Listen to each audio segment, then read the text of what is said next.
Nu, doamnă, nu sunteți. Haideți, prindeți-vă așa cu mâna de funie aceea. Așa, așa. Asta a fost aventura vieții mele. Așa. Păi. Mâna de funie, că nu vreau să alunecăm. Știți ce se întâmplă? Sunt foarte... Și mai bine mergeți încet. Alunecăm. Dacă ai puțin curaj și condiție fizică, acest pod suspendat poate fi parcurs în mai puțin de 1 minut. Merge? Da, da. Cred că mă descalț. De ce? Mi-alunecă rău ăștia. Ia tu telefonul. A mers? Da, mă. Nu, dați-o. Nu, întâi Ștefan. E mai scurt. Deci întâi pe ăsta mic, în dreapta, pe cablu mic. Da? Hai.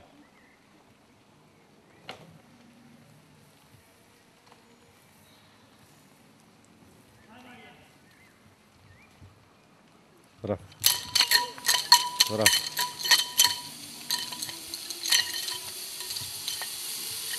Cum e?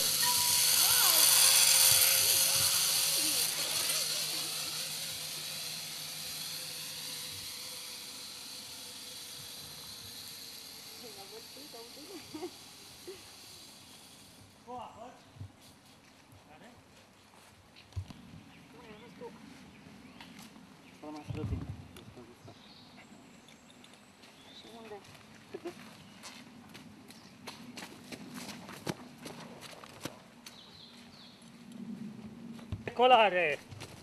Aoleu, mi-e frică. Haide! Păi și de unde îmi dau drumul? De aici? Da, mă, da. Da? Țineți-vă de albastru, de anou. Cu amândouă? Cu amândouă mâinile vă țineți de albastru. Mi-e frică. Vă prinde eu aici, haide. Fără frică. Și mai mă duc în jos un pic? Da, sau? da, da, da, da.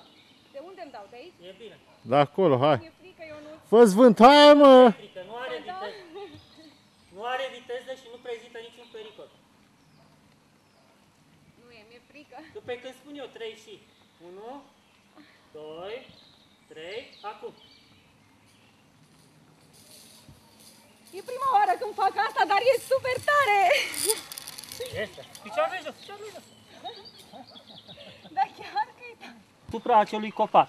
Deci, luați linia de ochire, cel mai gros pe care îl vedeți. Vino lângă mine, Maria. Aici, stai frumos, da? Tu acolo. Nu îndreptați armele spre niciun animal, spre niciun om. Ăla de pe care pornește Da. Tăpăleana, nu? Și angajați foc asupra acelui copac. Când zic eu, da? E automat sau vezi? Serii scurtă. Hai, angajați. Bine? Ia să vedem. Dai.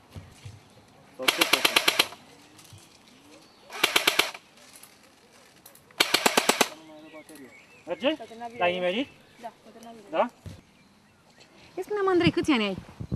10 ani. Și am văzut că te-ai dat cu tiroliana, nu ți-a fost teamă?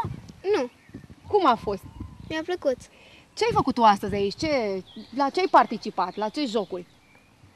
Păi, la jocuri sportive, Ce ți s-a părut cel mai greu din tot ce ai făcut astăzi aici? tiroliana. De ce?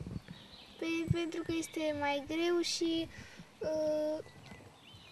Îți trebuie adrenalină. da, Spune-mi, o să le spui colegilor tăi de la școală unde ai venit tu?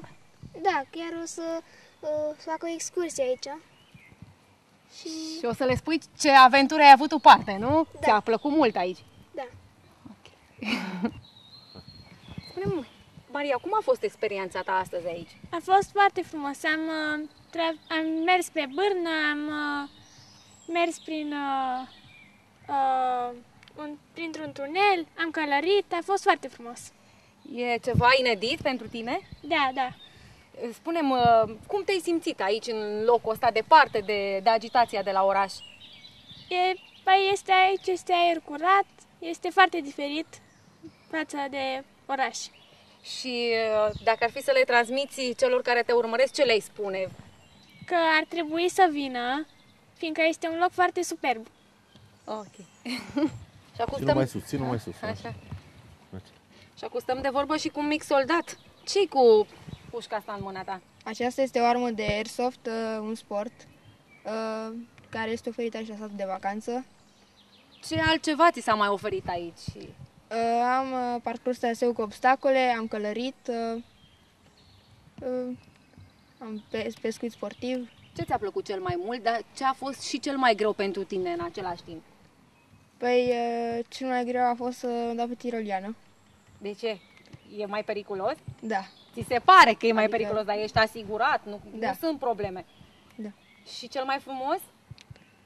Cel mai frumos, cel mai mult mi-a plăcut să trag cu armă, Tu ai venit astăzi cu cine ai venit aici? cu familia.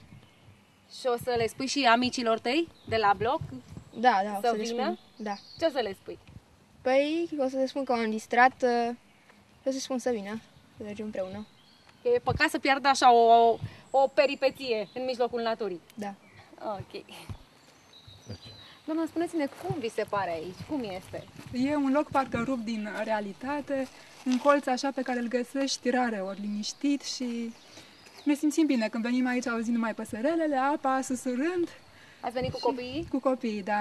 Ne place să venim aici pentru că și ei se distrează la traseu cu obstacole, pot călări. Dumneavoastră stați liniștită? Da. Știți că sunt în Știu că o siguranță? preocupare, da.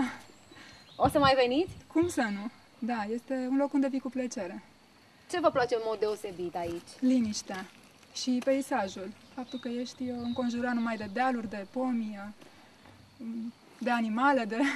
E adevărat un sat de țară ecologic. Da, E cu adevărat. așa este, altceva decât la oraș și... Agitat. Ai un loc, da, e un loc unde să ieși la liniște și la odihnă. Ok.